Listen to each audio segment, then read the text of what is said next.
Hoş gördük değerli dinleyiciler. Deməli, sual var bizim değerli dinləyicilərimizdən. Sualın adı belədir. Görürsünüz orada yazılıb ki, bəxt nə deməkdir? Sual görürsünüz bu ki, bəxt nə deməkdir konkret olaraq? Bəxt anlayışı var. Ümumiyyətlə bu söhbət gəzir ortalıqda.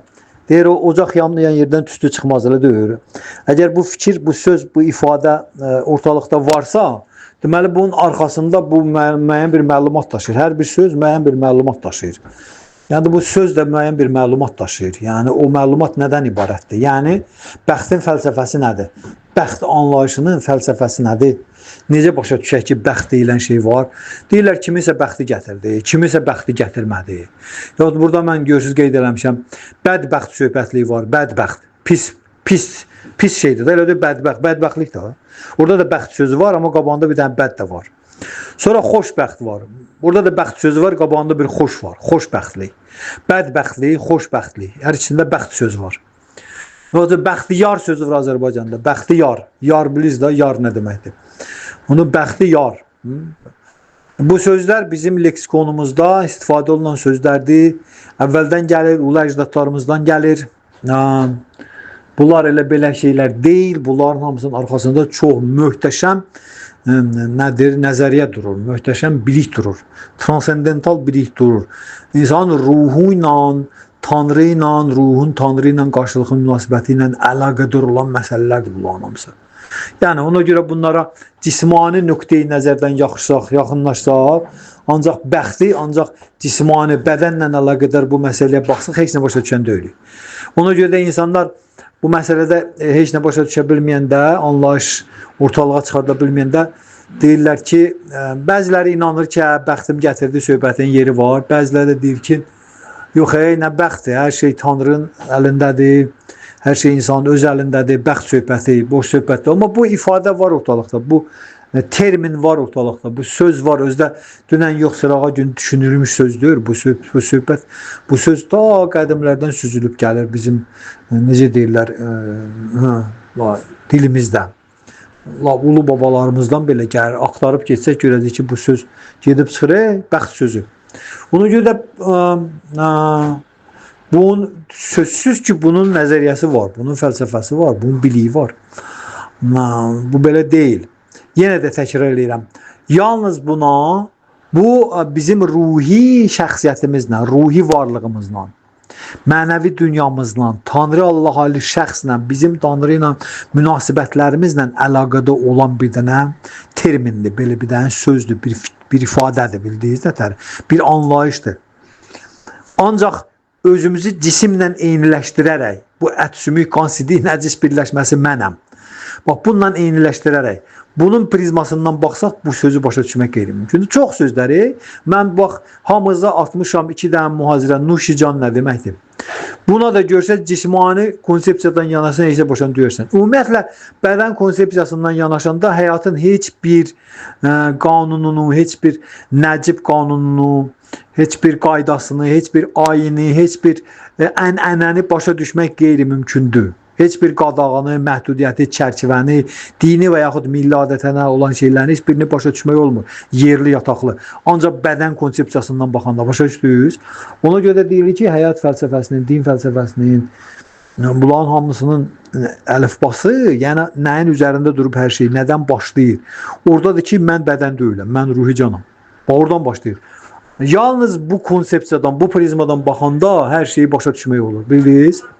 Başqa cismani konsepsiyadan baxanda heç nə başa düşmək olur. Ancaq səthi, hər şeyi səthi başa düşmürsən, səthi başa düşürsən, səthi. Ki, bu nədir? Vəssalam, səthi, dərinliyinə gedə bilmirsən. Bu da təbii ki, insana məmnunluq, rahatlıq gətirmir. Səthi izah insanı rahatlandırmır, məmnun eləmir. Ona görə bura dərin izah lazım. Dərin izah nə demək ki, ruhi səviyyədə. Dərində, ağlın dərinliyində dibində deyir ki, ruh ağlın dərinliyində dibindədir. Ağlın dərinliyində dibində ruh oradadır. Ona görə dərin düşünən insan, dərin ağla malik olmaq, ruha yaxın olmaq deməkdir.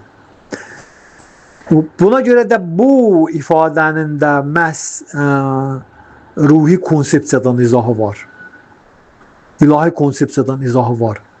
O prizmadan izahı var.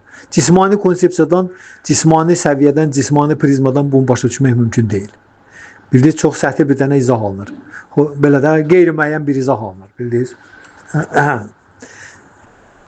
Çoxlu elə bir izah verirsən ki, onun özündən də çoxlu suallar doğur.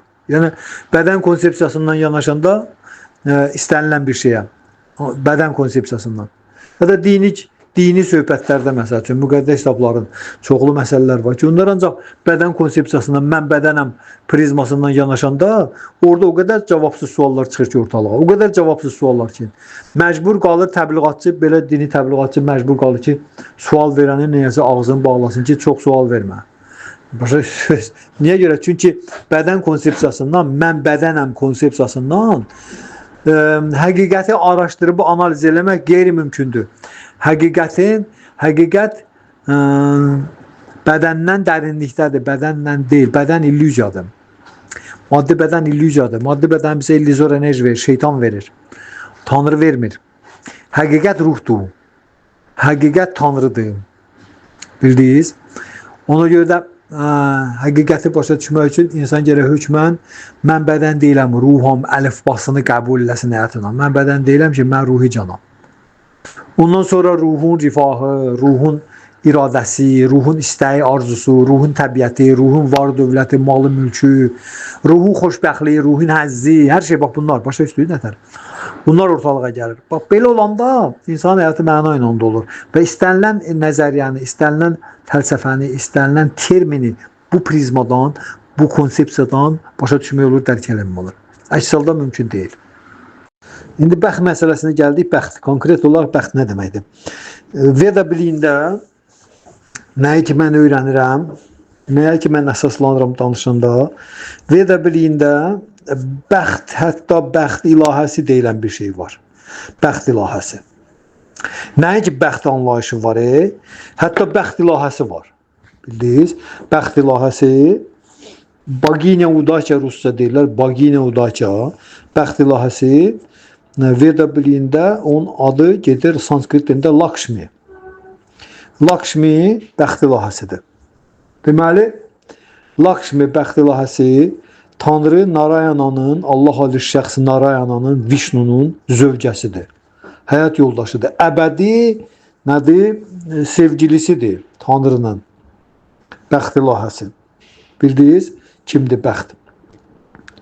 İndi bəxtin necə bu şeyə, necə buna belə yanaşmaq olar deyəsən ki, bu boş söhbətdir. Bəxt ilahəsi özdəki bu mələkə deyil, mələk deyil, yəni adi canlı varlıq deyil. Bildiniz nətədir? Bu Şakti tatva. Şakti tatva yəni bu ilahi təbiəti nədir bu? Tanrının təbiətinə nədir? Bərabər təbiətli bir dənə varlıqdır, şəxsiyyətdir. Qadın qismində yəni qadın başlanğıcı, Tanrının qadın başlanğıcı, mütləq həqiqətin qadın başlanğıcı. Lakshmi, Lakshmi Narayana. Bildiniz, Lakshmi Narayana Tanrıdır. Radha Krishna. Radha Krishna və yaxud da ki, Veda biliyinə əsasən deyirəm. Əslində, İslamda La ilahə illallah, ilahə qadın qismi deməkdir. Əslində, mən bilmirəm, onu necə izah verirlər, amma biz görürük ki, bizdə Azərbaycanda ilahə qadına ad qoyurlar, ilahə, La ilahə. Ona görə də Lakshmi Narayana ilahədir, Baginya Udaça, bəxt ilahəsidir. Onun statusu Tanrının statusuna bərabərdir.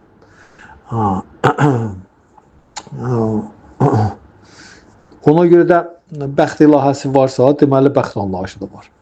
Düzdür? İndi bir dənə qalıb ki, bu bəxt anlayışını başa düşmək. Bu bəxt nəyə deyirlər?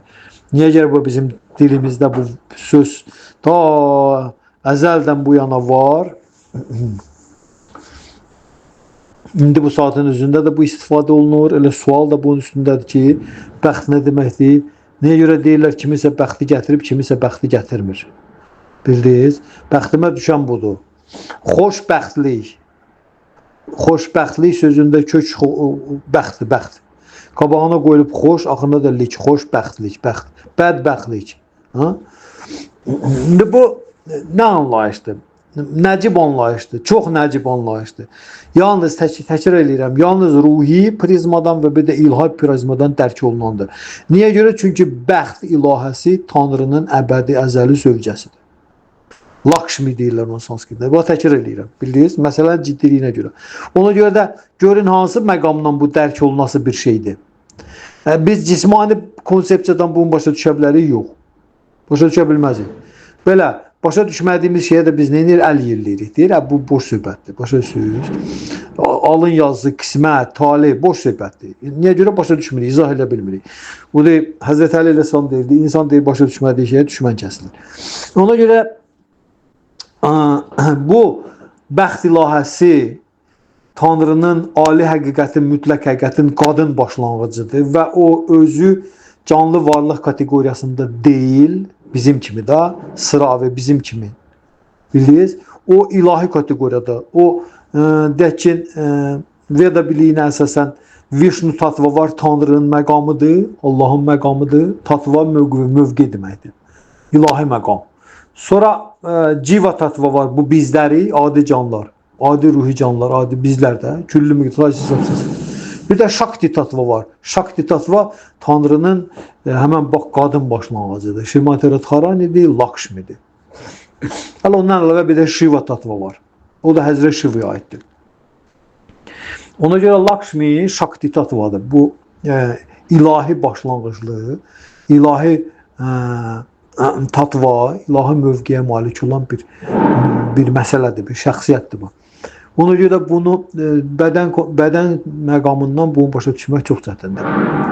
İndi bunu bəs ruhi məqamdan nətər başa düşək? Çünki söhbət ruhdan gedir. Söhbət ruhun nəyindən gedir? Ruhun mövqeyindən gedir. Söhbət ilahi Tanrı ilə ruhun arasındakı münasibətlərdən gedir. Bəxt gedib ora çıxır. Başa düşdünüz? Bəxt anlayışı. Amma biz onu dünyəvi şeydən baxırıq, cismani məsələdən, nöqteyi nəzərdən baxırıq və bunu istifadə eləsək də, buna əsaslansaq da, buna axıra qədər buna inanmırıq. Axıra qədər bunun həqiqət olduğunu dərk eləmirik. Elə belə gözəyarı deyirik. Yenə də bizim dilimizdə söyləyir, bəxtə bəxə. Bəxtə bəxt deyirik də sözü, filan kəsin bəxti gətirdi ona görə. Amma filan kəsin də bəxti bir dəfə gəlir, ikinci dəfə gətirmir. Məsəl üçün. İndi o bəxti gətirmək, bəxtinlə olan şeydir, ruhi konsepsiyadan bu nə olan şeydir. Bir də ilahi konsepsiyadan baxacağıq buna. Ruhi konsepsiyadan bəxt deməkdir ki, bizim Tanrı əzəli Allah-ı şəxs, o mütləq təbiətlidir və hər şeydən mütləq malik olduğu kimi gözəlliyə, biliyə, var dövlətə, gücə, şöhrətə, ad sana, tərki dünyalığa, xoşbəxtliyə, həzzə, sevgiyə hamısının mütləq malikdir. Mütləq o deməkdir ki, ölçüyə gəlməz. Ölçüyə gəlməz. Mütləq bu deməkdir. Ölçüyə gəlməz. Heç bir ölçü vahidinə getmir. Bitib tükənməzdir. Mütləq bu deməkdir. Bundan hamısına mütləq malik olduğu kimi Tanrı müstəqilliyə də mütləq malikdir. Mütləq müstəqil şəxsiyyətdir. Yəni onun müstəqilliyin həddi-hüdudu yoxdur. Bildiniz? Hədsiz hüzursuz müstəqil şəxsiyyətdir. Və biz onun məhz bu bəxt ilahəsi deyilən Shakti tatvasının hissəcikləriyik. Bilavasitə Tanrının özünün yox. Tanrı ilə bizim aramızda onun Shakti tatvası durur. Shrimati Radharani, Lakshmi. Onlardan biz, necə ki, məsəl üçün, övladla ata bilavasitə əlaqədar deyirlər. Bilirsiniz? Ona görə, məsəl üçün, yeri gələndə ana övlada daha yaxın sayılır, nəinki ata. Düzdür? Ata ilə övladın arasında ana var. Ruhi can atanın bədənindən gəlir, toxumlar vasitəsilə. Ananın bətnində isə onun bədəni formalaşır. Düzdür? Biz də onsuz da ruhi can görmürük ki, bədən görürük. Övlad bədən deməkdir bizim üçün, hələ ruhi can demək deyil. Ona görə də bədən də ananın bətnində formalaşıbdır, anaya məxsusdur, bədən, hər şeylə, düzdür. Ona görə ata ilə ruhi can arasında bizim şəxsiyyət, bizim övladın arasında ana durubdur. Necə ki, deyək ki, canlı varlıqla Tanrının arasında illüzyon enerjidir ki, şeytan girib araya 108 rəqəmindəki 108. 8 bizi bir Tanrıdır, 0 da illüziya, olmayan bir şey. Ona görə də qadın mövqeyi haradasa illüzyon enerji mövqeyidir. Niyə görə? Çünki illüzyon enerji qadın qismindədir, Maya devi. Ona görə ata ilə övladın arasında ana durubdur. Anadan törürük biz, atadan törənmirik. Baxmayaraq ki, bizim şəxsiyyətimiz atadan gəlir. Bizim şəxsiyyətimiz, əbədi əzəli ruhi şəxsiyyətimiz atadan gəlir, anadan gəlmir. Fiziki bədənimiz anadan gəlir. Düzdür? Ona görə də ata ilə bizim ruhi şəxsiyyətimizin arasında, ata ilə bizim ruhi şəxsiyyətimizin arasında ana durur. O vaxta qədər ki, biz özümüzü bədənlə yerləşdiririk. Beləcə də biz ruhi canlarla da Tanrının arasında onun Şakti tatvası durur. Şrimati Radharani, onun qadın başlanğıcı. O da Krishna'nın Tanrı Allah Ali şəxsin daxili enerjisidir. Daxili həzz və sədaqətli xidmət enerjisidir. Və bu Lakshmi də odur. Bəxt ilahəsi də o mövqedədir. Çünki bəxt ilahəsi Lakshmi Şrimati Radharani'nin mücəssəməsidir. Bildiniz nətər? Şrimati Radharani'nin inkarnasiyasıdır. Ona görə də yerdə qalan, sonra gələn qadınlar da hamısı Lakshmi'dən törüyür. Aşağıya gəldikcə bütün qadın səviyyələr hamısı müxtəlif səviyyələrdə Lakshmi'dəndir. Lakshmi'dən gəlir. Sonra olur nə? Olur Durga Mata. Durga Devi. Həzrət Şivan zövcəsi. Ondan sonra Sarasvati'dir. Sarasvati Həzrət Brahman zövcəsidir. Sarasvati'dən sonra aşağıya gəlir. Olur Şachi Mata. Şachi Indra. Cənnət planetlərinin şahının arvadıdır. Şachi'dən sonra gəlir Yami. Yami Yamaracın arvadıdır. Ondan sonra gəlir Manu'nun arvadı. Manu. Bunun Adəmin Həvvası. Ondan sonra bizi əhata edən qadınlar. Bax beləcə həmən bu Şakti tatvanın nəyə gedir? Nəyə gedir? İyerarxiyası bildiniz? Ona görə Şakti tatvanın mövqeyi ana mövqeyidir. Ana. Ana qayğı deməkdir. Ana rəhim, mərhəmət deməkdir. Ana sığal deməkdir. Ana necə deyirlər, qayğı da qayğı deməkdir. Qayğının hər forması deməkdir. Ata ciddilikdir, ata qətiyyətlik deməkdirsə, ata qanun deməkdirsə, ata tərbiyə, ata qanacaq mərifət deməkdirsə, ata necə deyirlər, stroq üsulsundadır. Ata bax belə bir şeydirsə, ana qayğıdır, yumşaqlıqdır, mərhəmətdir, sevgidir, nə bilim daha nədir. Bax bu ana bu deməkdir. Bildiniz nətərim? Buna görə atağın mövqeyindən biz maddi dünyada ata, bizim əzəli ata Allah Ali şəxs mütləq müstəqilliyə malik olduğuna görə biz onun hissəcikləri, onun bizdən qabaqki şəxsiyyət ilahədir, bəxt ilahəsidir, Lakshmidir. Lakshmidən sonra bizik. Radharani'dir, Radhardan sonra Lakshmidir, Lakshmidən sonra bizik. Düzdür? Onun mütləq müstəqilliyə malik olmağı o deməkdir ki, və biz onun hissəciyiksə, biz onun Allahın ayrılmaz hissəciyik də, ona görə o müstəqilliyə biz də malikik, müəyyən miqdarda. Ölçülərimiz miqdarında biz o müstəqilliyə malikik, düzdür? Bizim o müstəqilliyimiz, o əzəli Tanrı Allah Ali şəxsə əbədiyyətdə, əzəli mövqeyimizdə, bizim Tanrı Allah Ali şəxsə əbədi əzəli sevgimizdir. Bildiniz, bizim əbədiyyətdə Tanrı ilə bizim aramızda əbədi əzəli sevgi münasibəti var. Biz sevgini yaratmırıq, inkişaf elətdirmirik, böyütmürük, yox, bu orada var. Əbədi əzəldən bizim Tanrı ilə arasında sevgi münasibətlərimiz var. Ona görə də bu sevgi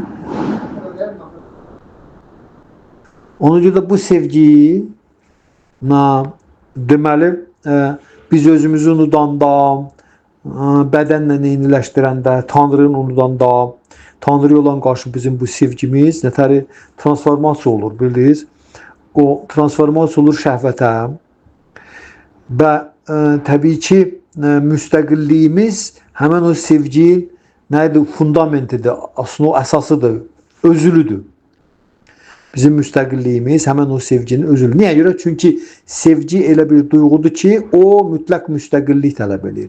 Mütləq müstəqillik olan yerdə sevgi olur. Sevgi heç bir şeyin diktəsi altında baş vermir. Heç bir şey, istənilən şeyi diktə altında elətdirmək olur, amma sevgini diktə altında elətdirmək olmur.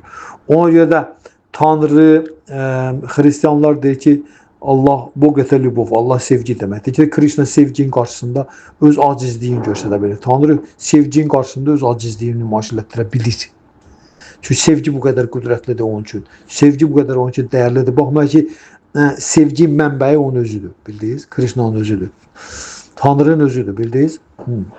Ona görə də biz o müstəqilliyimiz bizim əbədi əzəli məqamda Tanrı ilə bizim aramızda olan sevgi münasibətlərinin özülüdür, fundamentidir, əsasıdır. Bu maddi dünyada da müstəqilliyin, azad seçimin təyinatı ondan ötürüdür ki, biz özümüzün Tanrı Allah Ali şəxsi olan əbədi əzəli sevgimizi neynəyək, bərpa eləyək. Müstəqillik bunun üçündür. Amma biz müstəqilliyimizdən Tanrı'nı unudanda, özümüzü unudanda, təbii ki, onunla özümüzün aramızda olan sevgini unudanda, biz o müstəqilliyimizdən öz bildiyimiz kimi sui-istifadə eləməyə meyillik burada. Bildiniz? Sui-istifadə eləmək. Yəni, cismani təbiətimizdən çıxan arzu və istəklərimizə uyğun olaraq sui-istifadə edirik müstəqilliyimizdən. Bildiniz? Onda müstəqilliyimizdən sui-istifadə edəndə nə baş verir? Kainatın, Maya illüzor enerjinin, həmən o Lakşmi, bəxt ilahəsi demirik, həmən o bəxt ilahəsinin başqa bir təzahürüdür. Maya illüzor enerji. Həmən o bəxt ilahəsinin başqa bir formasıdır. Bildiniz? Yəni bizim özümüzü Tanrı'nın unudaraq bunlarsız maddi bədənlə burada xoşbəxt, məmnun, xoşbəxt, sevinç içində, həzz içində yaşamaq iddiamıza qarşı Tanrı'nın formasıdır. İllüzor enerji, Lakşmi, bəxt ilahəsinin formasıdır, təzahürüdür. Maya, illüzor enerji bildiniz, Maya kimdir? Həmən o Lakşmi'nin törəməsidir. Mən bundan qabaq, 2 dəqiqə bundan qabaq o iyerarxiyanı izah elədim sizə. Nədən sonra nədən gəlir, bildiniz? Ona görə də biz həmən o müstəqilliyimizdən sui-istifadə edəndə düşürük Lakşmi'nin, çıxırıq Lakşmi'nin nəzarətindən, bildiniz? Düşürük onun həmən bax bu Maya illüzor enerji təzahürünün nəzarəti altına. Bildiniz? Düşürük onun nəzarəti. Yəni biz bu ana nəzarətindən çıxa bilməzik. Ya ana yumuşaq formada nəzarətindəyik, onun himayəsindəyik, onunla münasibətdəyik, sevgimiz varsa. Ya da yoxdursa, əgər biz, necə deyirlər, sözə baxan uşaq kateqoriyasından çıxırıqsa, oluruq öz başına, onda ana nə forması alır bizim üçün? Ana çox ciddi bir forma alır. Bilirsiniz, ciddi bir forma alır ana bizim üçün. Vaspitatelnicə, tərbiyəçi bir şey alır. Yeri gələndə hədə qorxu gəlməyi cəzalandırmağı da bacaran bir ana olur. Bildiniz, bax bu Mayadır. İllüzor enerji, Durga Devi. Ve biz düşürük onun nəzarətin altına. Bildiniz, o götürür bizi öz qanatının altına, deyir, gəl bura mənim balam. Ebi yoxdur. Atağı tanımaq istəmirsən, bezmirsən, ondan üz döndərmirsən, gəl bura. Mən səninlə məşğul olacaq burada. Mən səni məşğul edəcəm. Bildiniz? Və illüzor enerjinin, bütün canlı varlıqlar hamısı illüzor enerjinin nəzarət altındadır. Maya Devi, bildiniz? Bəxt ilahəsi çevrildi oldu Maya Devi, bildiniz? Bizim üçün, bəxtimiz. Onda o bizim müstəqilliyimizdən sui-istifadə eləmək nəyimizi, meyillərimizi salır bir dənə qanun çərçivəsinə. Bildiniz? Qanun çərçivəsinə salır. Maya Devi, illüzor enerji. Onu salır bir dənə qanun çərçivəsinə. Deyir, okey, müstəqilliyindən sui-istifadə eləməksən öz bildiyin kimi. Deyir, okey, xaraşo, yaxşı, oldu. Amma biz onu salacaq qanun çərçivəsində. Yəni nə deməkdir? Yəni bu deməkdir ki, sən bu elədiklərinə görə özün cavabdehlik daşıyasın. Özün cavabdehlik daşıyasın. Əgər öz bildiyin kimi eləyirsənsə, məntiqidir da bu. Onda özün də cavabdehlik daşıyasın. Nəticə olacaq. Hökmən nəticə olacaq. Başa düşdü? İstənilən fəaliyyətin nəticəsi var. İstənilən hərəkətin nəticəsi var. Çünki qanun belə deyir, maddi təbiətin qanunu da, Maya Devin qanunu, təsir əksi təsirə bərabərdir. Newton qanunu deyir ki, Newton kimdir ki, qanunu kəşf edir. Newton qanunu izah edir. Amma o qanunun sahibkarı kimdir? Qanunun vericisi, nəzarətçisi kimdir? Kontrol edəni kimdir? O qanunu yaradan kimdir? Maya Devidir. İllüzor enerjidir, başa düşdünüz? Onu kimlərə qarşı? Bizlərə qarşı ki, o bizlərə qarşı ki, hansılarımız ki, müstəqilliyimizdən sui-istifadə eləmək istəyir. Öz bildiyimiz kimi. Sui-istifadə eləmək, öz bildiyim kimi.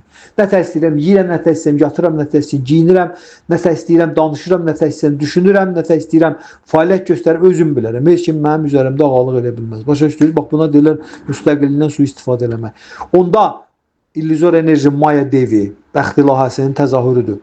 Deyir ki, okey, gəl bura. Salır bizi həmən o qanun çərçivəsinin içinə. Başa düşdünüz? Necə ki, məsəl üçün, bir var hökumətə işləyirsən, bir də var deyirsən ki, yox, mən gerim özüm iş açacağam, biznes quracağam, firma açacağam. Dövlət demir ki, get öz bildiyin kimi. Yox, Deyir, onun üçün gəl bura qanunlar qoyur. Bax, bu qanunlar çərçivəsində eləyəsən. Bu qanunlar çərçivəsində. Gəliri filan qədərinin vergi ödəyəsən. Filan şeylərə vergi ödəyəsən. İşlətdiyin adamlara pensiyon fond ödəyəsən və s. və s. çoxlu şərtlər var. Bu şərtlərin hamısını qoyub deyir, get indi nə istəyirlər. Başa düşürsən, bu şərtlər çərçivəsində.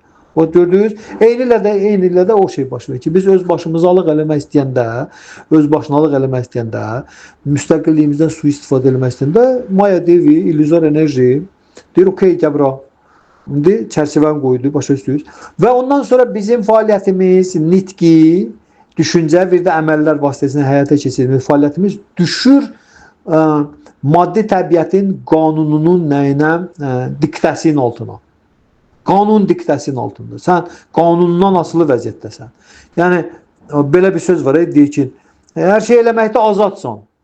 Nə istəyirsən danışırsan, nə istəyirsən eləyirsən, nə istəyirsən düşünürsən, azadsan. Düzdür, amma nəticələrindən azad deyirsən. Düzdür, niyə görə? Çünki sənin elədikləri hamısı qeydə alınır və ona qanunlar qoyulubdur. Və nəzarət olunur ki, nə qədər hansı qanunlara uyğun hərəkət edirsən, nə qədər hansı qanunları pozursan. Kainat qanunu vericən söhbət gedir, düzdür. Və ona uyğun da səhər reaksiya gəlir, vəssalam. Bilirsiniz, bu reaksiyalara biz nə deyirik? Biz reaksiyalara deyirik karma, reaksiyalara deyirik qismət, alın yazısı, tali. Bildiniz? İndi sual olur ki, bəxtin bura nə dəxli var? Ha, bəxtin bura dəxli vardır, bilirsiniz, ona görə danışıram. Mən genindən gəlirəm ki, bu məsələnin nəzəriyyəsini başa düşək. Çünki mən dedim, axı, bu çox ciddi məsələdir.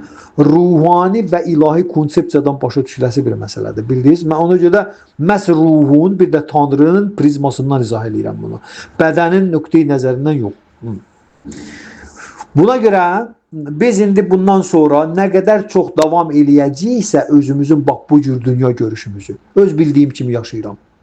Nə qədər çox davam eləyəcəksə, bu qədər çox bizim bu həyatımız bundan gedəcək, bu qanunların diktəsi altında bütün danışdıqlarıma, düşündükləri və həyata keçirdiklərimə görə mənə yazıla gedəcəkdir. Reaksiyalar yazıla gedəcəkdir. Və yazılan reaksiyalar ya bu həyatımda mənə gələcəkdir, ya növbəti həyatımda. Və o reaksiyalar 3 kateqoriyadır. Onlara karmanın 3 forması deyirlər. Deyirlər karma, vikarma, akarma. Karma, vikarma, akarma sanskritində. Karma, müqəddəs kitablar gəlir, müqəddəs şəxsiyyətlər gəlir. Onların göstərişlərinə, onların dediklərinə uyğunlaşdıraraq güzəştli fəaliyyət həyata keçirirsən. Bildin? Və ona uyğun da reaksiyalar ararsan. Onların göstərişlərinə uyğun hərəkət edirsən, səni mükafatlandırırlar, xeyirxah əməllərin nəticəsi kimi. Onların dediklərinə zidd hərəkət edirsən, səni cəzalandırırlar. Başa düşdünüz? 2 cür karmadır. Bədbəxtlik, xoşbəxtlik, bədbəxtlik, bədbəxt, xoşbəxt. 2 cür karma gəlir. Pis, bir də yaxşı. Yaxşı, müqəddəs kitablara uyğun hərəkət edirsənsə, sənə xeyirxah əməllər kimi sənə uyğun reaksiyalar gəlir. Gözəl, növbəti həyatında gözəl də olursan, varlı ailəsində də olursan, savadlı olursan, cüssəli, sağlam olursan və s. müsbət, hansısa istedadla doğulursan, hansısa qabiliyyətlə doğulursan, bunların hamısı xeyirxah əməllərə, müsbət əməllərə nədir? Əks reaksiyalardır. Bunun da ən yüksəyi cənnət planetlərinə yüksəlməkdir. Pis hərəkətlər edirsən, buna deyirlər vikarma. Vikarma, günahlı əməllər. Ruhun və bir də Tanrının iradəsinə zidd əməllərdir. Onlara uyğun da bədbəxtlik, pis reaksiyalar gəlir. Başa düşdünüz? İndi bu müsbət və mənfi reaksiyaların altında biz doğuluruq bu dünyaya. Bildiniz? Kimlər ki bu saat istirab çəkirlər, xəstəlik görürlər, bədən xəstəliyi, anadan gəlmə xəstəlik, sonradan qazanılan xəstəlik, kasıblıq, çirkinlik, bisavadlıq, cahillik, kasıb ailəsində doğulmaq və s. Bunların hamısı bundan əvvəlki həyatında pis hərəkətdə, həyata keçirdiyimiz hərəkətlərin, pis düşüncələrimizin, pis əməllərimizin əks reaksiyalarıdır. Bilirsiniz, günahlı. Xoşbəxt, varlı ailəsində doğulmaq, ali savadlı, gözəl camalla doğulmaq, istedadlı qabiliyyətdə doğulmaq, bilikli doğulmaq və s. Yəni bu müsbət keyfiyyətlərlə bu demək ki, bizim bu yaxşı əməllərimizin əks nəticələridir. Bildiniz hamısı. Yaxşı, müsbət, pozitiv hərəkətlərimizin nəticələridir bunlar. Düzdür, ikisi. İndi bizim müsbət və mənfi əməllərimizdən asılı olmayaraq biz müsbət və mənfi əməllərlə doğuluruq bura, onların nəticəsi kimi. Mənfi əməllərimizin nəticəsi kimi çatışmayan keyfiyyətlərlə pis vəziyyətlərdə, pis şəraitlərdə doğuluruq. Müsbət fəaliyyətlərimizin nəticələri kimi yaxşı şəraitdə varlı ailəsi. Mən özü təkrar edirəm bunları. Biz bundan əlavə bunlar olmasına baxmayaraq bizim müstəqilliyimiz həmişə yenə var. Hər həyatda, hər doğuluşda bizim müstəqilliyimiz qalır. Sadəcə olaraq bu bizim müstəqilliyimizin çərçivəsi ya genişlənə bilir, ya darala bilir. Bildiniz? Ya genişlənə bilir, ya darala bilir. Ha. Mən bir otaqlı yataqxanada yaşayıram. Girirəm o bir otağıma, mən bir otağın içində müstəqiləm. Sonra mən özümə 5 otaqlı kvartir alanda mən müstəqilliyim 5 otaq oldu. 5 otaqda mən müstəqiləm. Nə istəyirəm eləyə bilərəm. Müstəqilliyimin çərçivəsi genişləndi, gördünüz? Ha? Mən özümə villa tikdim, 16 dənə otaqdan ibarət, 30 dənə otaqdan ibarət. 30 otaqda mənim müstəqilliyim var, azadlığım var. Gördünüz nətərim? Mən məsəl üçün Azərbaycan ərazisində, mən Azərbaycan vətəndaşıyam, Azərbaycan ərazisində müstəqilliyim var. Hansı güşəsində istəsəm gəlib yaşaya bilərəm. Düzdür? O tərəfə çıxa bilmərəm. Bildiniz? Rusiya keçsən, Rusiyanın ərazisi Azərbaycandan sonra nə qədər çoxdur. Orada müstəqilliyim var. Görürsünüz, bax müstəqilliyin sərhədləri bax belə genişlənə bilir, bir də darala bilir. Müstəqilliyin sərhədlərin genişlənməyi, daralmağı asılıdır insanın məsuliyyət hissindən, bayaqdan danışdığını düşündüyü və həyata keçirdiyi əməllərə görə cavabdehlik, məsuliyyət hissindən, yəni hesabat vermək özünə, ruhunun rifahına uyğun gəlib gəlmədiyini, bir də Allah'a xoşub gedib gəlmədiyinə hesabat verməyə deyirlər cavabdehlik, məsuliyyət hissi. Bu olmayanda, hesabat olmayanda, insan özünə hesabat verməyəndə ruhunun mövqeyindən görürsünüz. Mən dedim ki, bəxt sözünü ancaq ruhun konsepsiyasına başa düşmək mümkündür. Ancaq Allahın konsepsiyasına başqa cür mümkündür. Ona görə biz özümüzə hesabat veririksə, danışdığımız sözə, düşündüyümüz düşüncəyə, həyata keçirdiyimiz əmələ, fəaliyyətə görə özümüzə hesabat verirsə, biz cavabdeh insanlıq, məsuliyyətli insanlıq. Vermiriksə məsuliyyətsiz insanlıq. Yəni mən danışıram nəsə, deyirəm nəsə, söhbət edirəm nəsə, düşünürəm nəsə, fəaliyyət həyata keçirirəm və özümə hesabat vermirəm ki, bu mənim ruhumun rifahınadır, ya ziyanınadır. Bu Allah'a xoş gedəndə gedən deyil. Özümə hesabat verirəmsə və buna uyğun hərəkət edirəmsə, mənə deyirlər məsuliyyətli insan. Eləmirəmsə, mənə deyirlər məsuliyyətsiz insan. İnsan nə qədər çox məsuliyyətsiz hərəkət edirsə, söz deyirsə, düşünürsə, o qədər çox o müstəqilliyindən məhrum olur. O müstəqilliyin çərçivəsi darala-darala gedir. Başa düşdünüz? Ona görə də bizim müstəqilliyimiz istənilən halda vardı həmişə. Sadəcə olaraq onun çərçivəsinin nə boyda olub olmaması məsələsi var, bəli. Amma müstəqilliyimiz həmişə var. Və bizə hər doğuluş, insan bədənində doğuluruqsa, bir şərtlə, insan bədənində doğuluruqsa, bizə hər dəfə müstəqilliyimizdən istifadə eləmək şansı verilir.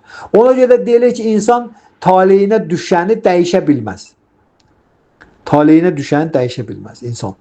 Yəni, insanın bədəni veriləndə ona, bizə bədən veriləndə. O bədən hesablanır xoşbəxtliyin, bədbəxtliyin, istirabın və həzzin miqdarına. İstirabın, xoşbəxtliyin, həzzin, istirabın və xoşbəxtliyin, bədbəxtliyin miqdarına hesablanır. Bu bədən nə dərəcədə istirabı çəkməyə hazırdır, nə dərəcədə xoşbəxtliyə hazırdır, nə qədər həzzə hazırdır, nə qədər istiraba, nə qədər bədbəxtliyə. Başa düşdünüz? Hesablanıbdır bu bədən. Ona görə də onların miqdarını dəyişmək mümkündür əslində. Bizə elə gəlir ki, biz onu dəyişə bilirik.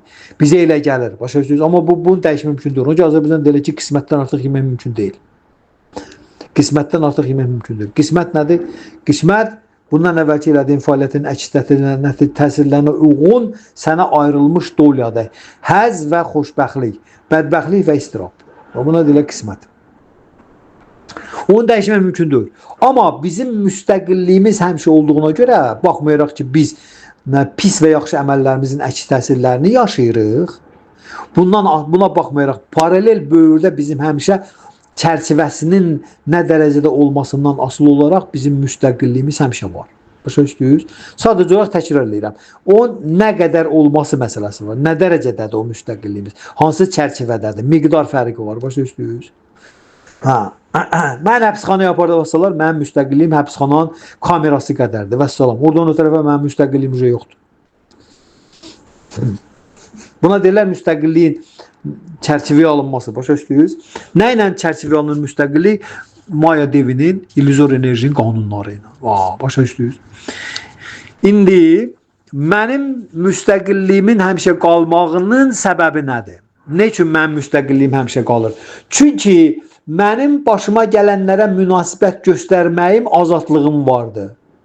Münasibət göstərməyim müstəqilliyim vardı. Onları dəyişmək müstəqilliyim yoxdur. Amma onlara münasibət göstərməyimin müstəqilliyim var. Mənim başıma bədbəxtlik gəlir, xoşbəxtlik gəlir, mən onlara necə reaksiya verirəm? Necə münasibət göstərirəm? Necə onları qarşılayıram, necə yola salıram? Başa düşdünüz? Bax, buna mənim müstəqilliyim var. Soruşarsınız ne üçün? Çünki bura münasibət dünyasıdır. Burada əsas məsələ insanın nə dərəcədə xoşbəxtliyə, nə qədər bədbəxtliyə, nə qədər istiraba, nə qədər həzzə malik olması deyil. Burada insanın ona münasibəti əsasdır. Ne? Çünki bura münasibət dünyasıdır. Biz bura münasibəti formalaşdırmağa gəlmişik. Nə özümüzə, ətrafa, bir də Tanrıya. Əsas məsələ nəyə malik olmağın deyil. Əsas məsələ ona nə cür münasibət göstərməkdir. Bildiniz? Əsas məsələ budur. Və buna bizim həmişə müstəqilliyimiz var. Həmişə azadlığımız var. Amma onu dəyişməyə müstəqilliyimiz, azadlığımız yoxdur. Bildiniz? Amma münasibətimizə həmişə azadlığımız var. Həmişə. Bax, o münasibəti göstərməyimiz bəxtdir. Bəxt odur. Münasibət var, nə münasibət göstərəcək. Bax, bu bəxt formalaşdırır. Pis münasibət göstərəcək, bədbəxtlik yaradacaq. Yaxşı münasibət göstərəcək, xoşbəxtlik. Ya, nətərdir? Bizim qarşımızda kimsə istirab çəkir. Bizim qarşımıza kimsə çıxardılar. Məsəl çəkirəm sizə, nümunə gətirirəm. Bizim qarşımıza kimsə çıxır ki, baxsan ki, bu adam kasıb, dilənçidir. Yaxud da ki, bu adam şeydir, invaliddir. İnvaliddir. Başa düşün, invalid çıxıb qarşımıza. Düzdür? Biz Tanrının, Allahın mövqeyindən baxsaq, məsələyə yaxınlaşsaq, Allahın mövqeyindən yaxınlaşsaq, atanın mövqeyindən yaxınlaşsaq, qanundur, ciddilikdir, tərbiyədir, başa düşürsünüz, hətta atanın mövqeyi budur. Onda deyir ki, bu adam niyə görə invaliddir? Ona görə ki, bu adam başına gələnlər, hər bir insanın başına gələn onun öz əməllərinin əks reaksiyasıdır. Mən özü bayaqdan bunu izah edirəm. Bunun əvvəlki həyatında ya bu həyatında nəsə edib, əvəzinə bunu alıb, başa düşürsünüz. Heç kim bu düşməni deyil. Bildiniz, bax, buna deyirlər fəlsəfi, buna deyirlər məntiqi baxış məsələyə. Mən bundan qanun prizmasından baxıram. Qanun prizmasından baxıram, hər şey düzdür. Bəli, belədir. Bunu eləyibdir, bunu alıb. Ya mən özümə qanun prizmasından baxıram, niyə görə kasıb ailəsində doğulmuşam? Deməli, nəsə eləmişəm, ona uyğun olaraq bu cürdə həyat almışam. Buna deyirlər qanun prizmasından baxmaq, öz həyatına. Yoxsa ki, başqasının həyatına, qanunun prizmasından baxırsan. Ki, bunu eləyib ki, bunu alıbdır. Çünki təsir əks təsirə bərabərdir. Çünki nə töksən aşığı da çıxır qaşığı. Düzdür? Nə əkirsən, onu da biçirsən. Əgər sənin bu saat qabağı var, bu çıxıb saat, deməli sən bunu əkmirsən. Ola bilsin sənin yadında deyil. Bildiniz? Ola yadında deyil. Rus demişim. Maloş da sənin yadında deyil. Nozunc yadında deyil. Eləmirsən ki, çıxıb da. Çıxıbsa deməli eləmirsən. Başa düşdünüz? Əksəldə bu çıxmazdı. Əksəldə çıxmazdı. Çıxıbsa deməli eləmirsən ki, çıxıbdı. Düzdür? Bəli. Ona görə də qanun prizmasından mən baxanda, mən deyərəm ki, bu adam canı çıxsın da, pislik eləyibdir, pis hərəkət eləyib, indi invalid olubdur. Düzdür? Bu, mənim qanun prizmasından baxışımda. Amma mənim müstəqilliyim var ki, mən ona münasibətimi seçim göstərə bilim. Başa düşürəm, mən ona münasibətimi göstərə bilim. Mənim müstəqilliyim bax burada işləyir. Başa düşürəm, mən ona nətər münasibət göstərəcəm. Bildiniz? Müstəqilliyi mən burada işləyəcəkdir. Mən ona bu moment, mən ona müsbət münasibət göstərə bilərəm, mənfi münasibət də göstərə bilərəm. Bildiniz? Bunun üçün də məhz bu münasibət göstərmək müstəqilliyimizdən düzgün istifadə etmək üçün insana hər həyatında müqəddəs kitablar gəlir, müqəddəs yazılar gəlir. Tanrı ilə münasibətlər, özün haqqında söhbətlər, Tanrı haqqında söhbətlər, ibadətlər, zikirlər və s. Yəni dini bütün nələr varsa insan həyatına gəlir. Onun üçün ki, hər həyatında xoşbəxtlik və bədbəxtliklə, istiraf və həzlə müşayiət olunan əks reaksiyalarından əlavə paralel insan böyrdə müstəqillik də gedir. O müstəqillik ondan ötürü ki, biz necə münasibət göstərəcəyik. Yəni ki, qeybdən sənə səs gəlir. Qeybdən sənə səs gəlir. Deyir, hə, ona görə invalid istirab çəkir. Çünki əvvəlki həyatında filan şeyləri ona görə bunu alıbdır. Bunun sənə dəxli yoxdur. Sənə nə dəxli var? Mən bilərəm, o bilər. Qeybdən gələn səs deyir. Sən öz münasibəti göstər. Sən öz münasibəti bildir ona. Sən ona öz məhəbbəti, sevgi bildir. Biz də bura gəlmişik ancaq sevgi üçün. Başa düşdün nətəri? Biz də bura gəlmişik, bu maddi dünyaya gəlmişik öz sevgimizi artırmaq üçün. İstirab çəkənlər bizim qabağımıza ona görə çıxırlar ki, biz onlara öz sevgimizi bildirək. Ruhi nə varsa onu başqaları ilə bölüşəndə artır. Sevgi də sırf ruhi anlayışdır. Sırf cisimdən hiçbir əlaqəsi yoxdur. Ona görə də sevgini nə qədər çox verirsən başqalarına, o qədər səndə çox artır.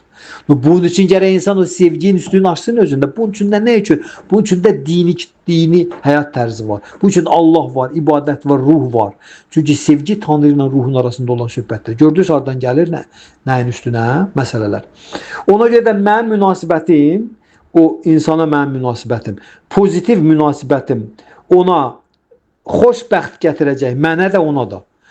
Negativ münasibətin bədbəxt gətirəcək. Bax, bəxt buradan formalaşır. Kimisə bəxti gətirdi bu həyatında. Nətər gətirdi? Sən bu hallarda insanın heç bir qanunu, heç bir reaksiyanı, heç bir karmanı, heç bir qisməti, alın yazısını nəzərə almadan özü müsbət keyfiyyəti, müsbət münasibəti bildirirsənsə, o insan bundan xoşhal olur və ona uyğun sənə reaksiya gəlir, xoşbəxt formalaşdırırsan.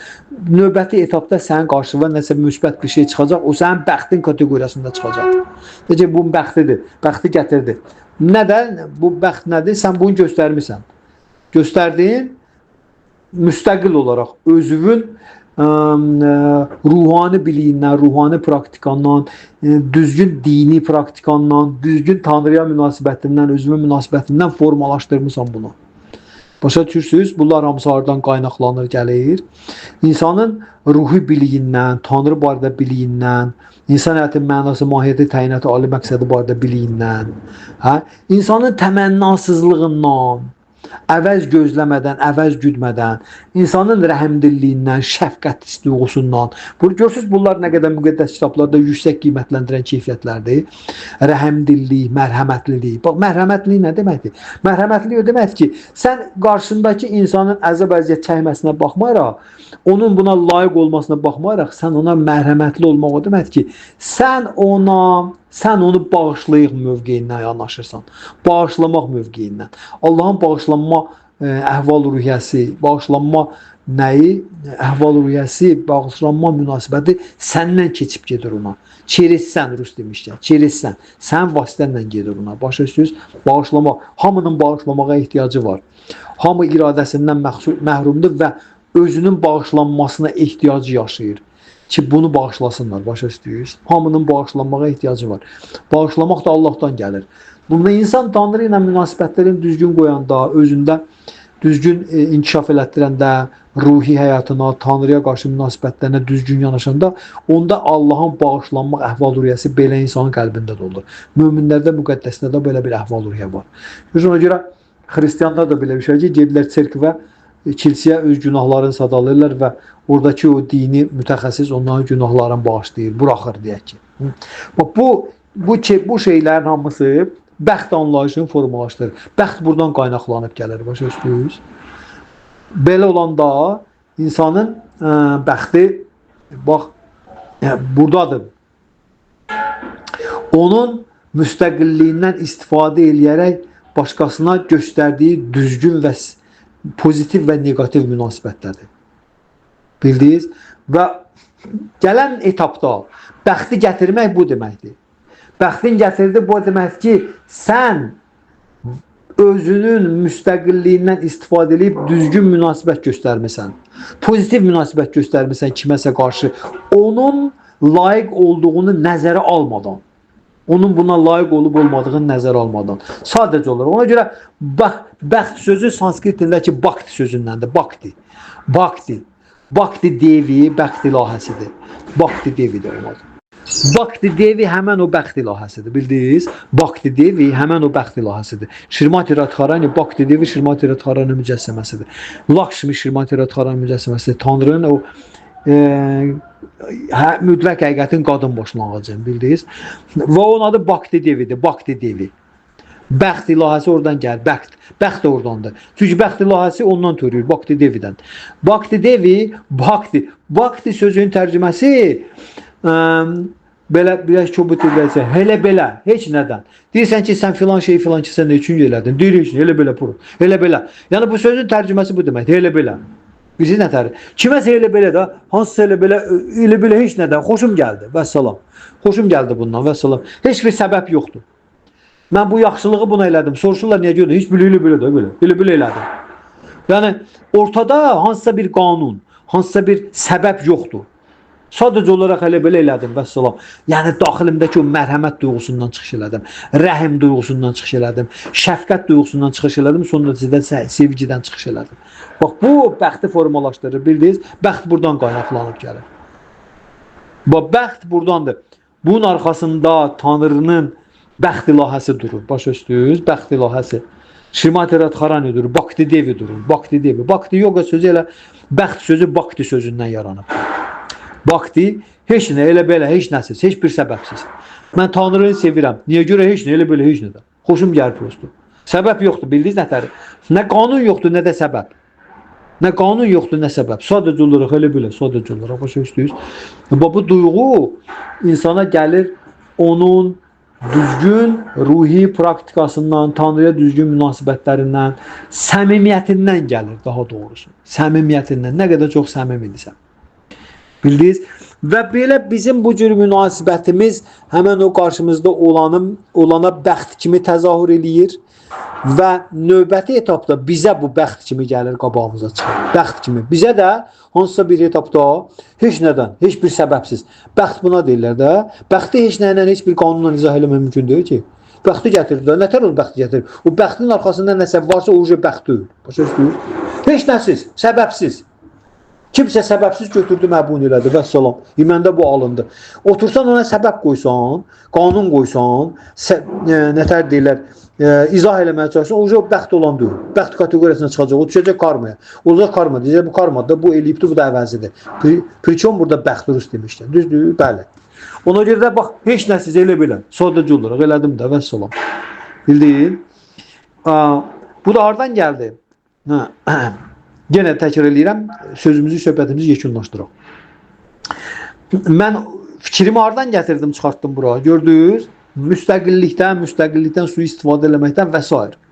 Karma qanunun formalaşmağından, yaxşı pis əməllərimizə görə əksir reaksiyaların gəlməyindən, buna uyğun istiraplara urcaq olmağımızla və belə istiraplı insanı görəndə biz məntiqlə, qanunla ona yaxınlaşanda haqlıyıq. Deyirik ki, eləyibdir, cəzasını alıbdır, qoy çəksin, düzdür. Biz bu tərəfdən haqlıyıq, amma başqa tərəfdən münasibət dünyasıdır. Münasibət göstərmək prizmasından haqlı deyilik. Çünki o sənin qabağında eləməyib ki, onları Tanrının qabağında eləyibdir. Kainat qanunvericinin qabağında. Ona görə qeybdən səs gəlir ki, bəli, o elədiklərin əvəzini alıb, düzdür. Onun sənə nə dəxli var? Sən öz münasibəti bildir də ona. Sən öz münasibəti bildir də ona. Bildir nətəri? Sevgi ilə dolu adamsan, sevgi münasibəti bildir ona. Nifrətlə də dolusansa, sən ona nifrət münasibəti bildirəsən. Sən ona göstərdiyin münasibəti ya ona bədbəxtlik, ya ona xoşbəxtlik gətirəcək. Bax, buna deyirlər bədbəxtlik, xoşbəxtlik. Bildiniz, hardan formalaşıb gəlir. Bəxtin bir bəd forması var, bir də xoş forması var. Bəd forması, mən müstəqillimdən istifadə edib bu cür insanlara, bu cür varlıqlara, heyvanlar məsəl üçün özlərinin cahilliyindən ruhi can gedib heyvan bədəni alıbdır. İndi sən də deyəsən ki, cahillik eləmsən, heyvan bədəni almışsan, mən də sənin başı kəsicəm, əti yiyəcəm. Bu sənə də, ona da bədbəxt gətirəcək. Bədbəxt, pis bəxt. Sənin bəxti və həmişə pis şeylər çıxacaqdı qabağa. Deyil, bəxti gətirdi, amma pis gətirdi, yaxşı gətirmədi. Yox, əgər sən o canlıların, həmən o canlıların, başqalarının karmasını, qanunun çərçivəsini itəliyirsənsə qırağa, eləyib də, hə, bildin nətəri? O bilər, Allaha bilər. Mənə dəxli var. Sən ona öz xoş münasibəti göstərirsənsə, pozitiv münasibəti göstərirsənsə, sən də xoşbəxt olsan orada. Yəni ona da xoşbəxt çıxdı qabağına, sənin kimisi. Sən də eyni şey qabağına çıxacaq, xoşbəxt səbəbsiz. Səbəbsiz elədiyinə görə sənin də qabağına səbəbsiz çıxacaq və onun adını qoyurlar bəxt. Başa düşürsünüz? Bəxtin nəzəriyyəsi adı nədir? Bax, buna deyirlər bəxtin nəzəriyyəsi. Bəxtin formulası bax bu cür formulaşır, gördünüz? Kimə nəsə aydın olmasa təzədən sual verə bilər. Mənə elə gəlir ki, mən fikrimi çatdıra bildim. Mən bunun bəxtin nəzəriyyəsini izah edə bildim. Bəxt nə deməkdir? Bu, ruhi və ilahi konsepsiyada baş verir və oradan qaynaqlanıb gəldiyinə görə bunu başa düşmək o qədər asan məsələ deyil. Ama eyni zamanda da asandır. Asandır kimlər üçün? Asandır özünü dərk etmə yolunda duran insanlar üçün. Real özünün ruhi şəxsiyyətini, təbiətini dərk edən insanlar bu şeyləri çox asanlıqla görə, duya bilirlər, müşahidə edə bilirlər. Amma kim ki qatı bədən konsepsiyasındadır, ət sümük konstitutiv nəcib birləşməsindən ibarət bədən elə mənəm, vəssalam. Belə insanlar üçün bu cür nəcib mövzuları başa düşmək çox çətindir. Onda belə insan bunu sadəcə olaraq ya itələyir qırağa ki, bu boş söhbətdir, başa düşdünüz? Rədd edir. Ya da ki dolaşır bunu şeyində, nədir axı, anlaşılmazlığında. Bir tərəfdən başa düşür, o tərəfdən başa düşmür. Bir hissəsini başa düşür, o bir hissəsini başa düşə bilmir. Bildiniz nətəri? Bəxt anlayışı. Və bunlar da hamısı bəxt ilahəsinin təbiəti ilə əlaqədardır. Bəxt ilahəsi. Bəxt ilahəsi Lakşmidir. Şrimati Radharanidir. Ananın təbiəti ata kimi deyil. Ata biraz ciddidir, ata biraz qətiyyətlidir, ata biraz nə deyirlər, strog idi, Ruslar demişkən, qanunla tərbiyə eləyəndə, amma ana yumuşaqdır. Ana yumuşaqdır, çox yumuşaqdır, sığallayır, gəl bura, eləmirsən, əcəb eləmirsən. Başa düşdünüz nətəri? İndi biz bax, məsəl üçün, atadan üz döndərmişik, gəlmişik bura. Krishnadan. Allahdan üz döndərmişik, gəlmişik də maddidən, düzdür? Allah da, biz onu görməyə gözümüz yoxdur. O da özünü bizə gözə görünməz edibdir, düzdür? Amma ana kimi bu gəlir, qayğı göstərir burada. Bildiniz nətəri? Ana kimi gəlir Durga Mata, Parvati, Krishna Həzrət Şivanın zövcəsi kimi deyir, gəl bura, Maya Devi. İllüzor enerjidir, şeytan əməli deyir ona, daş atırıq. Amma bu anadır, Maya Devidir, gəl bura, gəl mən sənin qayğıva qalacam, başa düşdün? Atanla istəmirsən, yola getmirsən, eybi yoxdur, gəl bura. Gəl sən, nə vermir, bax gör, nə vermir, nə istəyirən də vermir buradakı canlı varlığa. Cənnətdə geyib həzz almaq istəyirsən verir, kim verir o verir də, Maya Devi verir. Cənnətdə istəyirsən get orada həzz al. Hansı planetə, aya getməsən, get oraya, yaxşı. Burada varlı olmaqsan, gələ sənə pul verirəm, get bax varlı yaşa. Maşın istəyirsən, gələ maşın. Nə istəyirsən verir də, başa düşdün nətədir? Anadır da qayğı göstərir. Heç bir səbəbsiz, heç bir haqq hesab qoymur bizim qabağımıza. Gəl sən ata üzünə ağ olmuşsan, gəlmirsən buraya, dəxli yoxdur. O səbəbsiz qayğısını göstərir bizə. Gördünüz, bəxt ilahəsinin mövqeyidir bu, başa düşdünüz? Ana mövqeyidir. Ana mövqeyidir, bildiniz? Heç bir səbəbsiz qayğısına qalma. Baxın, ana övladına desən ki, sən niyə övladı belə çox istəyirsən, qayğısı çəkirsən, sığallayırsan, gecələr yatmırsan, heç bir səbəbsiz. Sursun heç bir səbəb gətirəcək. Heç nə, mənim balamdır və səlam ona görə. Tutar getdi, cəyər paramdır. Heç bir səbəb yoxdur. Ananın övladının qarşısına qalmaqda heç bir səbəb yoxdur. Başa düşdünüz? Gördünüz, bu bəxt ilahəsinin təbiətidir. Ona görə biz də bəxt ilahəsinin hissəciyik. Bilavasitə Krishnanın hissəciyi deyilik. Bizim ondan aramızda, Krishnanın aramızda, Allahla bizim aramızda o bəxt ilahəsi durur. Bildiniz? Və də o da onun təbiətidir. Heç bir səbəbsiz qayğı göstərmək. Heç bir səbəbsiz yoxdur. Elə. Heç belə, elə eləyirəm də. Başa düşdünüz? Bax, elə belə. Bu bhaktidir. Bhaktinin şeyidir, izahıdır. Bhakti yoga. Heç nəsiz. Bildiniz? Ona görə də sabah insanın qarşısına, belə insanın qarşısına heç nəsiz, baxır, heç bir səbəb zət yoxdur. Burası belə dırk çıxdı, elədilər bu filan şey bunun üçün. Heç bir səbəb tapa bilmir. Bax, onun adını qoy bəxt. Elə bəxti gətirir. Necə düşdünüz? Bax, belə. Kiməsə nəsə aydın döyürsə, kimsə nəyisə başa düşmürsə buyursun. Ona görə insanın əslində cismani bəxti gətirməyinə aid deyil. Cismani şeylər burada vacib rol oynamır əslində. Bəxti gətirmək, insanın ən əsas bəxti gətirir. O, ruhunun dirçəlişi üçün özünə yol açanda, yol tapanda, onun qarşısına Tanrı Allah Ali şəxsin insanın bəxti, real bəxti gətirmək. Çünki bəxt bu gedib dirəşir ruhaniyyətə və ilahiyyətə, mən dedim. Fiziki bədənə yox. Fiziki bədənlə əlaqədar olanlar hamısı əsl bəxt şeyi deyil. Çünki maddi səviyyədə Maya Devin verdikləri bizə rifah gətirmir. Hamısı istirabdır. Bizə xoşbəxtlik dediyimizdə istirab. Əgər əlimə pul gəlirsə, sən bunun bəxti sayırsansa, biz bilirik ki, pul insan başından da oyunlar gətirir. Ya əlimə hansısa bir şey düşürsə, cismani nəsə düşürsə, sən bunun bəxti gətirmək sayırsansa, biz bilirik ki, o şeylər insanın nə qədər ziyanınadır. Ruhi konsepsiyadan baxanda görsən ki, nə qədər ziyanınadır. Bahalı avtomobil sürmək, roskaşını deyim, təmtəraqlı evdə yaşamaq, bütün peyğəmbərlər, imamlar, müqəddəslər, bütün dahilər, hamısı ruhi məqamda bərqərar olmuş şəxsiyyətlərin hamısı bizə təbliğatında bəyan deməyiblər ki, bunların hamısı zəhər deyil. Düzdür, amma biz iddialıyıq. Yox, zəhər də olsun, ev yoxdur. Mən zəhər də yeyərəm, ver mənə. Ver mənə, mən maşın alım özümə. Bəxtim gətirsin, mənim loteriyam maşına düşsün. Bəxtim gətirsin, mənim filan kəs mənə ev versin. Biz cəhalətdəyik ona görə. Biz cəhalətdə olduğumuza görə, özümüzün ruhi təbiətimizdən xəbərimiz olmadığına görə, bədənlə özümüzü yerləşdirdiyimizə görə, bəxtimizin gətirməsini də bədənimizin rifahının üstündə ancaq reallıq kimi görürük. Ruhumuzun rifahının üstündə reallıq kimi görmürük bəxtin gətirməyi. Məsəl üçün, insana desən ki, sənin bəxtin gətirdi ki, sənin qabağıma Bhagavad Gita kitabı çıxıbdır.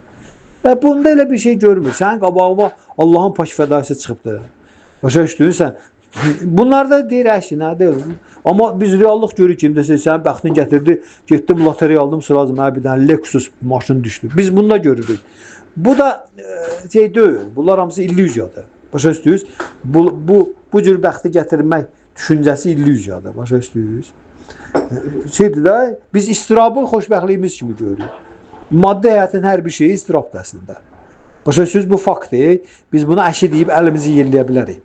Amma həyat zaman sonunda sübut edir bizə ki, həyat sonunda sübut edir ki, sən ruhi rifahıva biganə qalıb, 50 il deyib, maddi həyatın üçün nələr eləmişsən, hamısı sənin ziyanıva çövürülübdür. Обернулся к тебе как несчастье, на самом деле. Başa düşür? Ruhun ziyanına. Çünki Məhəmməd Peyğəmbər sallallahu deyirdi, cisminizdə nə qədər rahatlıq, komfort yaradırsınızsa, ruhunuz o qədər istirab çəkəcək. Bilirsiniz, bu hələ belə xırda para söz deyil. Biz bunu bilək. Hələ belə xırda məsələ deyil. Bu çox ciddi məsələdir.